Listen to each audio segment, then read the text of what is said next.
अष्टदलो परिवेष्टितलिङ्गं सर्वसमोद्भवकारणलिङ्गम् अष्टदरिद्रविनाशकलिङ्गं तत्प्रणमामि सदा शिवलिङ्गं सुरगुरसुरवरपूजितलिङ्गं सुरवनपुष्पसदादितलिङ्गं परमपदं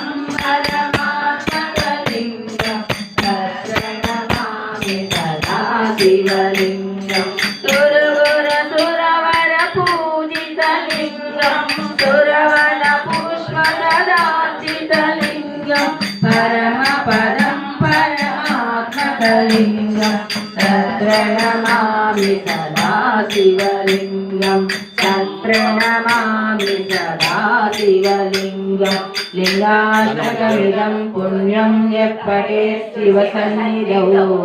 शिवलोकमा